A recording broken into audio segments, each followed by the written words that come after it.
Uma boa noite a todos os irmãos. Boa noite. Sejamos todos bem-vindos à Casa Espírita Mãos Unidas. Os nossos irmãos lá do Centro Espírita Caminho da Luz, de Salto do Jacuí, deixo um abraço a todos. Eu agradeço ao Genir por ter me colocado na escala em ter vindo aqui nesta noite. Estou muito feliz, é a terceira vez que eu retorno e com certeza outras oportunidades teremos. O tema que eu trago é um tema que não é novidade para nós espíritas, que é sobre a caridade material e moral, mas é claro que não passa de um convite a uma reflexão para que todos pensemos como nós entendemos a caridade, como a doutrina espírita nos coloca e o que nós podemos melhorar ainda na atual existência.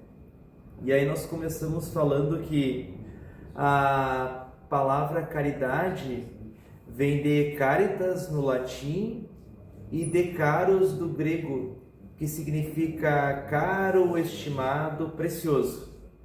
Então, para praticarmos a caridade, ou seja, que é o ato de ajudar alguém, primeiro essa pessoa precisa ser estimada, preciosa para nós. Se for alguém que nós não detemos nenhum sentimento fraterno, então aí já não é caridade.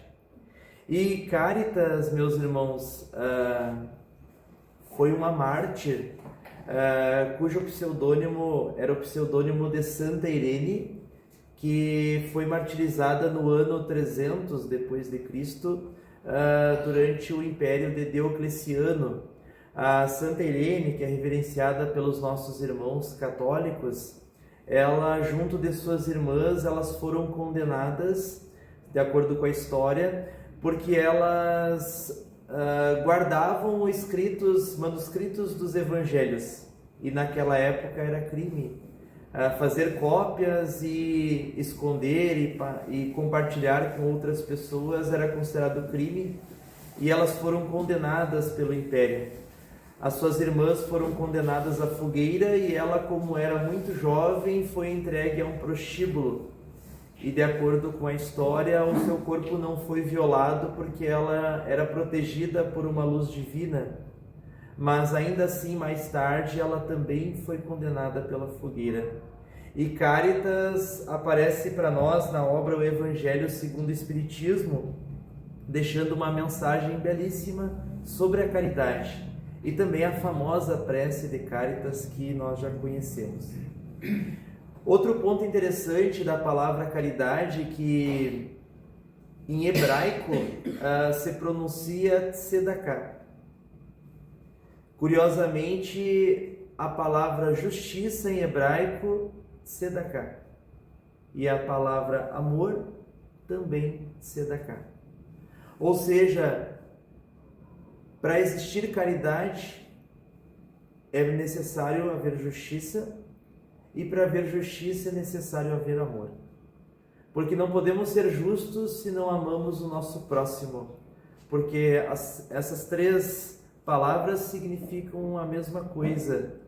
E de uma forma muito inteligente, claro, não poderia ser diferente, o nosso mestre Kardec, lá na obra O Livro dos Espíritos, na parte terceira, onde temos as 10 leis morais, que começa com a lei de adoração, depois temos a lei do trabalho, aí tem a lei de conservação, destruição, reprodução, a lei do progresso, a lei de igualdade, e aí temos a 10ª, a lei de justiça, amor e caridade. Kardec, é claro, sabia disso e reúne as 3 leis em apenas uma, para que tenhamos a certeza de que caridade resume esses 3 requisitos básicos do Espírito. E aqui nós trazemos uma imagem, ilustrando, é claro, o Evangelho, que não seria diferente. No Evangelho segundo o Espiritismo, no capítulo 15, nós temos 2 capítulos que falam sobre a caridade na obra Evangelho segundo o Espiritismo. E é claro que todos os outros se relacionam, mas em especial temos o capítulo 15, que se chama Fora da Caridade não há salvação.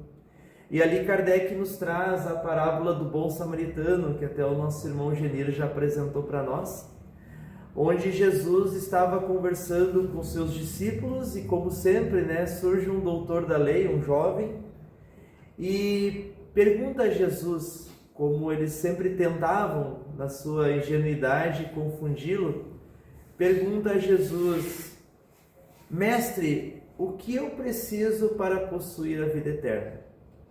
E Jesus, como um grande mestre, ele devolve aquela pergunta como uma outra pergunta. Aí Jesus questiona ele: o que está escrito na lei? O que lês nela? E aí é interessante, que quando Jesus fala o que lês nela, Jesus está querendo dizer o que tu entendes da lei. E aí o doutor, é claro, como eles sabiam de cor, responde: amarás a Deus sobre todas as coisas e o próximo como a ti mesmo. E aí Jesus diz a ele: respondeste bem, faze isto e viverás. Mas aí ele não se conteve com a resposta de Jesus e provavelmente não tem entendido. E aí ele insiste, dizendo: mas quem é o meu próximo? E aí Jesus talvez olhara para ele pensando: bom, eu vou ter que ilustrar, já que ele não entendeu, como a gente diz, eu vou ter que desenhar para ele. E aí Jesus traz a parábola aqui, cuja imagem nós temos aqui, onde Jesus diz o seguinte, que havia um homem que descia de Jerusalém para Jericó e fora tomado por assaltantes que o maltrataram, o cobriram de feridas e o abandonaram semi-morto. Passado um tempo depois, um sacerdote cruzou pela estrada, o viu e seguiu o seu caminho.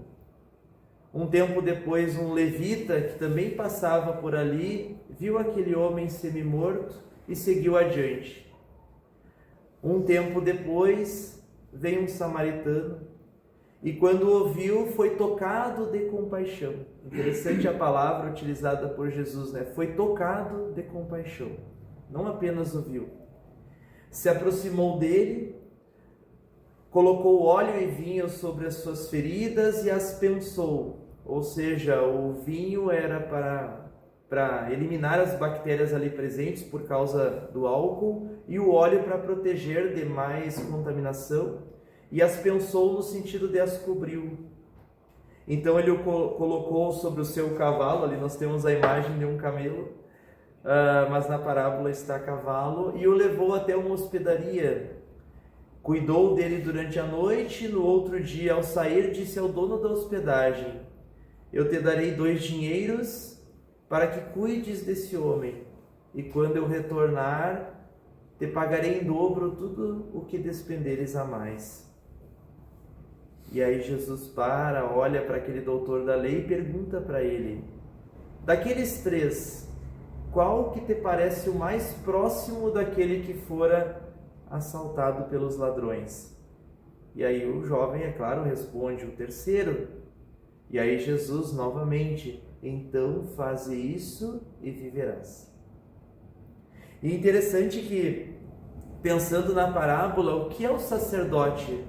O sacerdote é aquele que prega. E quem é o levita? Os levitas, que eram os discípulos da tribo de Levi, os descendentes da tribo de Levi, os levitas eram aqueles que participavam dos rituais nos templos, ou seja, aqueles que participam das reuniões, que estão apegados às práticas, às cerimônias. Então não adianta pregar e não adianta participar das cerimônias, nós precisamos ser o samaritano, que é aquele que não aos olhos dos homens não possui nenhuma crença específica, mas que realmente pratica a caridade. E aí, meus irmãos, de acordo com o meu entendimento, é claro, os irmãos têm todo o direito de discordar, eu vou falar primeiro sobre a caridade material, e no meu entendimento a caridade material ela possui 3 estágios. Os 3 estágios começam com a letra A. O primeiro deles, meus irmãos, é o assistencialismo.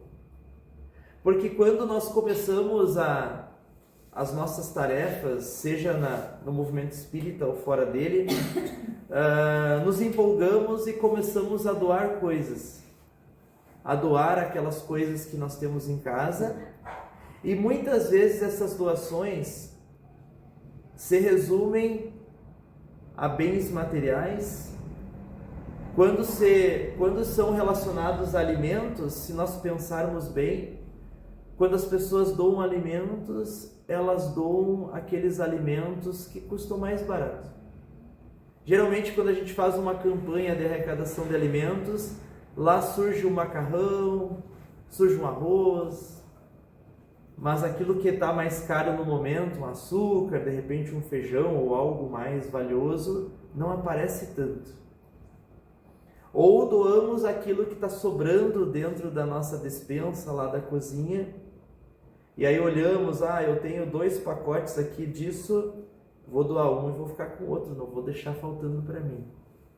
Quando abrimos o nosso guarda-roupa também, pensando em fazer as nossas doações materiais, doamos aquelas roupas que às vezes não usamos há mais de um ano. E eu falo por mim que há um tempo atrás, eu me dei conta que eu tinha um casaco que era novo, era muito bonito, que eu não usava há 2 anos. E aí de repente eu me dei conta, por que eu estou com esse casaco jogado aqui dentro do guarda-roupa se eu não uso? A gente guarda porque é novo, porque vai surgir uma ocasião que a gente tem a oportunidade de usá-lo e a roupa vai lá ficando. De repente as traças corroem. De repente a gente aumenta de tamanho corporal e aí a roupa não nos serve mais.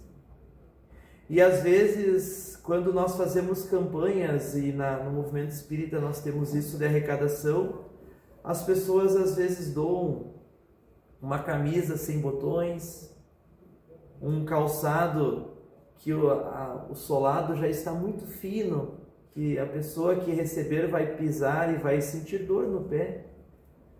Às vezes dou um calçado sem a palmilha, sem cadarço. Qual é a utilidade dessa vestimenta? Se é algo que não serve para nós, não pode servir para aquela pessoa que vai receber a doação. Então são reflexões bem importantes. Já começa por aí. Lembrando, meus irmãos, do assistencialismo, eu trago aqui uma imagem, é de um filme, mas não é um filme espírita, mas é um filme belíssimo, que se chama Somos Todos Iguais. Ele se encontra nas plataformas aí para assistir.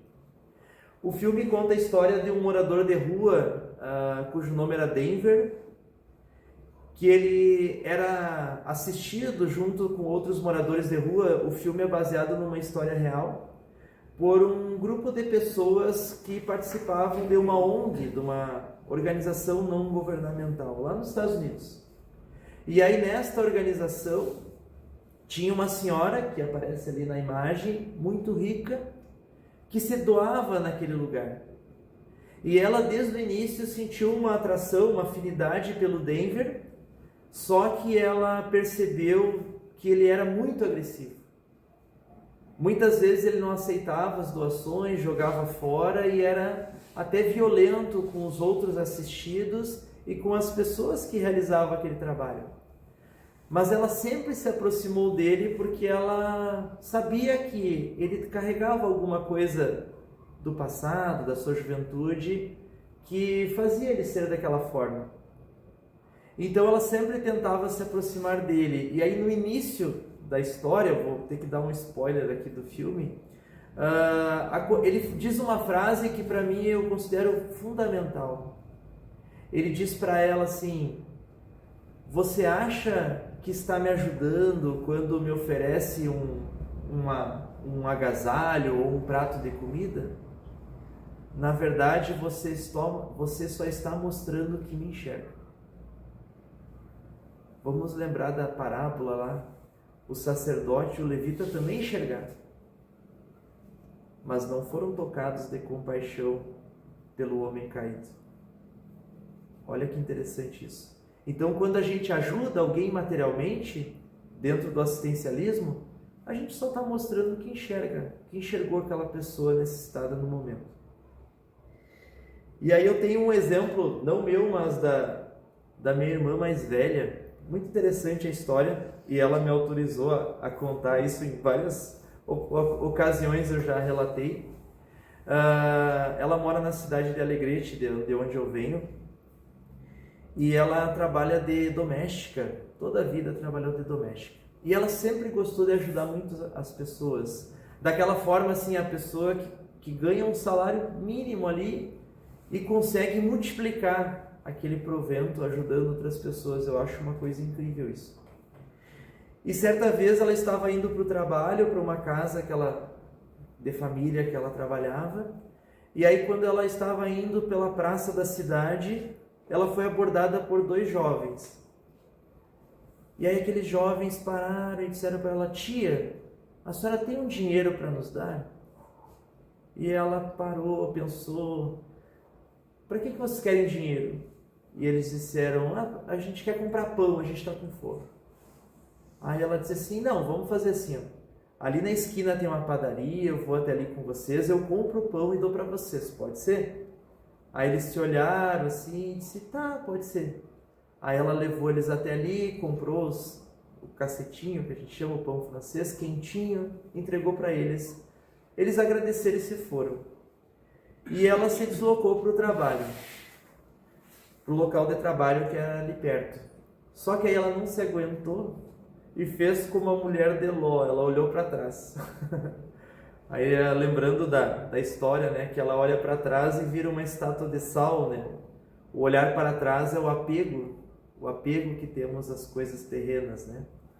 E aí quando ela olha para trás, ela percebe que um dos meninos coloca aquele saco de pães quentinhos dentro da lixeira. Porque eles não queriam o pão, eles queriam o dinheiro. E ela ficou muito chateada com isso. E aí quando ela chega em casa, ela vem me contar o que tinha acontecido.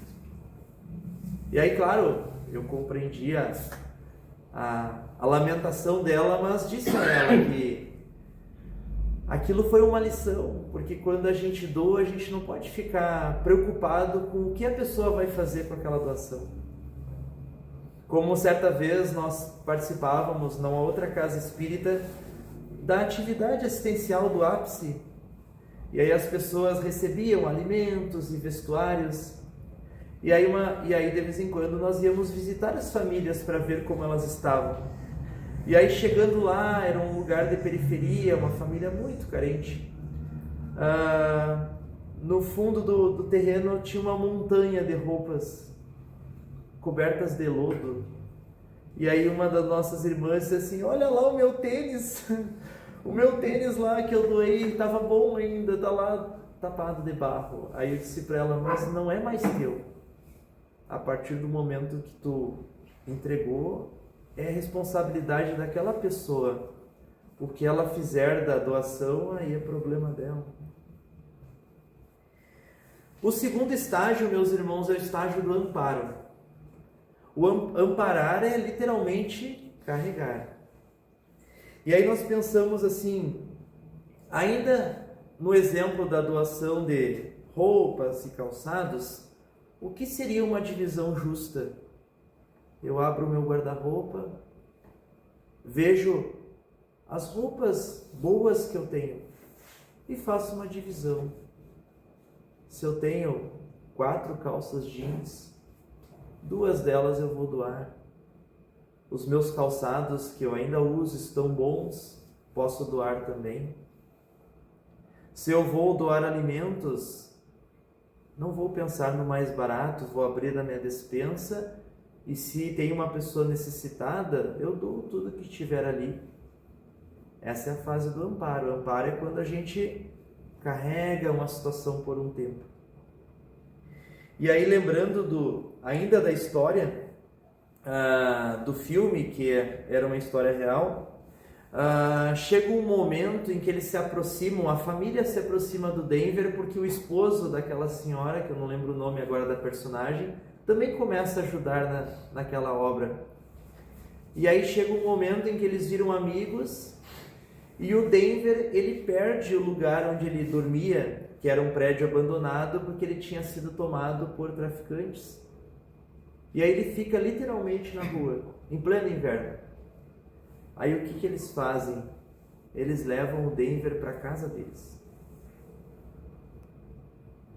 Olha que responsabilidade. Essa é a fase do amparo.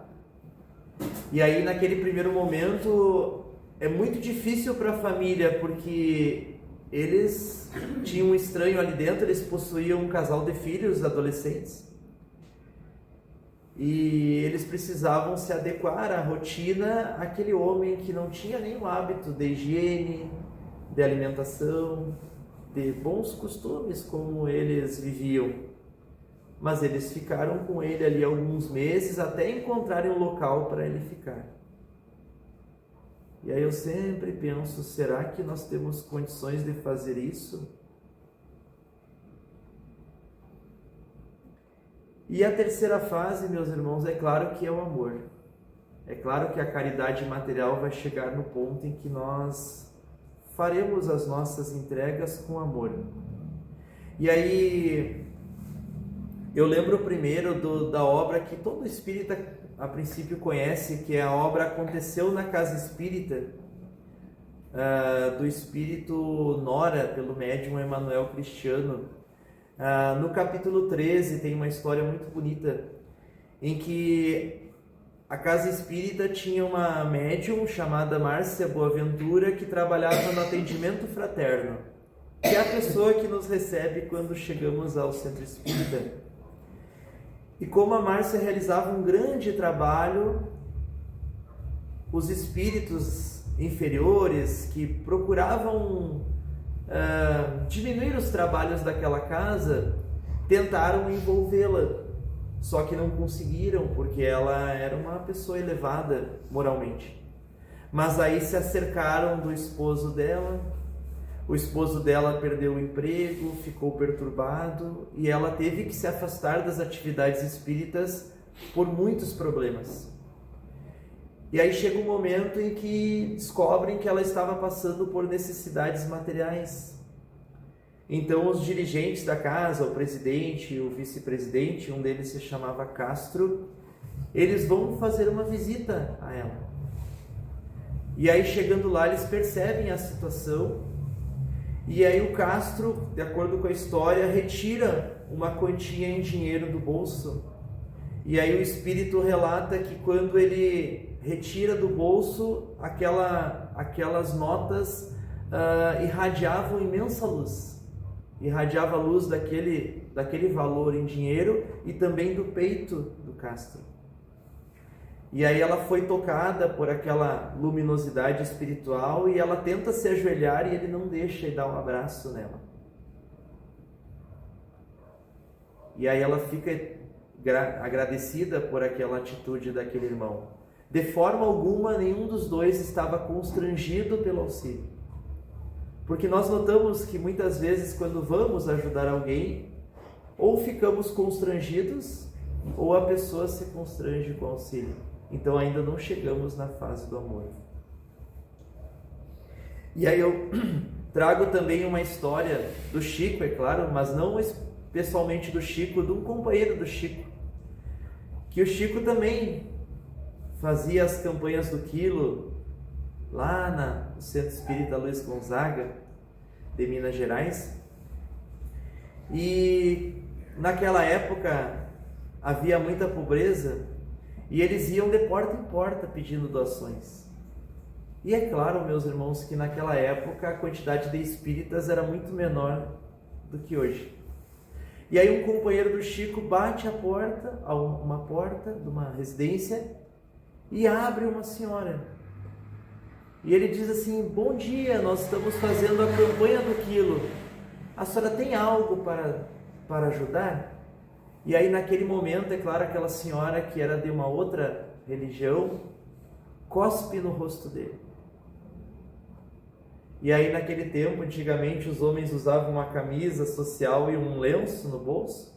Ele retira o lenço do bolso e seca o rosto, respira fundo e olha para ela e diz assim: E para os pobres, o que a senhora tem? Isso é fazer trabalho com amor, né? E aí aquela senhora fecha a porta e retorna e entrega 1 quilo de alimento para ele. E ele diz: muito obrigado, Deus lhe abençoe.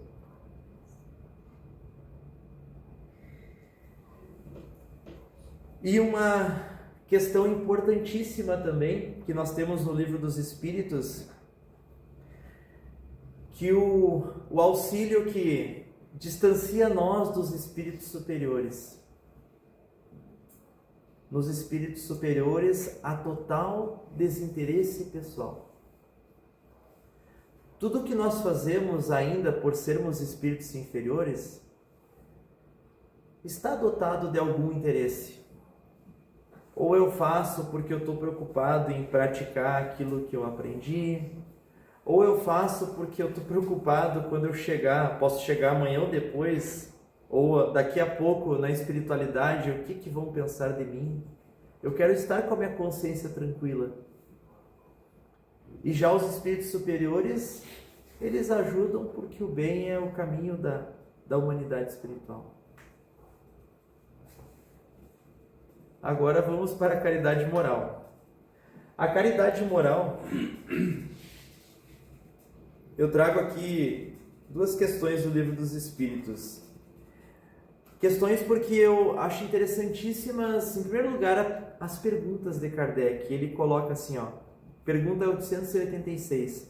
Qual o verdadeiro sentido da palavra caridade, como a entendia Jesus? Olha só a pergunta de Kardec. Como entendia Jesus, não é como que os espíritos acham, o que os espíritos acham da caridade, ou como deveria ser para o ser humano, é como a entendia Jesus. Ou seja, uma opinião universal. E aí eles respondem: benevolência para com todos. O que é benevolência para com todos? É a boa vontade para com todos, indistintamente. Eu, sinceramente, eu não consigo ajudar aquela pessoa que pisou no meu calo há um tempo atrás. Ainda não. Eu vou sentir posso até ajudar, mas vai ter um desconforto ali na situação. O que seria indulgência, meus irmãos? A indulgência às vezes é confundida com empatia, não é isso? Empatia é se colocar no lugar do outro. Indulgência é quando nós conhecemos a pessoa, porque às vezes nós julgamos sem conhecer. Conhecemos as imperfeições daquela pessoa, mas nós as diminuímos ao máximo e tentamos enaltecer aquilo que a pessoa tem de bom. Isso é indulgência, porque todos temos algo de bom. E a terceira é o perdão das ofensas. Sem perdão é impossível fazer caridade moral. E aí vocês percebem que eu destaquei ali as iniciais de cada palavra, porque nós conhecemos a doutrina espírita como o BIP da caridade moral. O BIP é um sinal, de alerta. Então, o BIP da caridade moral, o B é a benevolência para com todos, o I é a indulgência e o P é o perdão das ofensas. E aqui uma outra questão anterior, mas seguindo a linha de raciocínio, Kardec também pergunta: qual seria o caráter do homem que praticasse a justiça em toda a sua pureza? Porque tem um detalhe importante aqui. Nós temos uma noção de justiça. A minha noção de justiça pode ser diferente da do Geni. Pode ser diferente da do seu Joel. Mas a justiça em toda a sua pureza, a pergunta de Kardec. E aí os Espíritos respondem: o do verdadeiro justo exemplo de Jesus, porquanto praticaria também o amor do próximo e a caridade, sem os quais não há verdadeira justiça.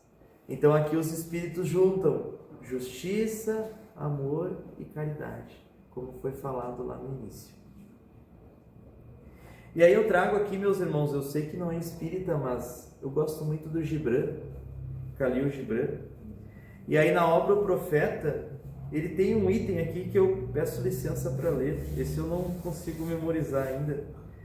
Mas é uma parte que ele questiona o profeta sobre as dádivas, sobre as doações, sobre os presentes. E aí o profeta responde: Vós pouco dais quando dais de vossas posses. É quando dais de vós próprios que realmente dais. Pois o que são vossas posses, senão coisas que guardais por medo de precisardes delas amanhã? Nós não guardamos coisas que a gente acha que vai precisar amanhã ou depois? Todos guardamos. E amanhã? Que trará o amanhã ao cão ultraprudente, que enterra os ossos na areia movediça, enquanto segue os peregrinos para a cidade santa? Olha que interessante isso aqui. Segue os peregrinos para a cidade santa. No meu entendimento, enquanto nós tentamos seguir os espíritos superiores que nos ensinam, estamos enterrando nossos ossos na areia movediça, ou seja, num lugar em que nós já perdemos. E o que é o medo da necessidade, senão a própria necessidade? Não é vosso medo da sede, quando o vosso poço está cheio, a sede insaciável? Aos que dão pouco do muito que possuem, e fazem-no para serem elogiados, e seu desejo secreto desvaloriza suas dádivas. Interesse pessoal. E aos que pouco têm e dão-no inteiramente. Esses confiam na vida e na generosidade da vida, e seus cofres nunca se esvaziam. E aos que dão com alegria, e essa alegria é a sua recompensa. E aos que dão com pena, e essa pena é o seu batismo. E aos que dão sem sentir pena nem buscar alegria e sem pensar na virtude, dão como no vale o mirto, espalha sua fragrância no espaço. Pelas mãos de tais pessoas, Deus fala, e através de seus olhos, ele sorri para o mundo. É belo dar quando solicitado, é mais belo, porém, dar sem ser solicitado, por ver apenas compreendido. E para os generosos, procurar quem recebe é uma alegria maior ainda que a de dar. Nós ainda vamos chegar num nível espiritual, ou de repente alguns já chegaram, eu ainda não cheguei, em que a gente vai procurar as pessoas que precisam de ajuda. E existe alguma coisa que possais guardar? Tudo o que possuís será um dia dado. Dai agora, portanto, para que a época da dádiva seja vossa e não dos vossos herdeiros.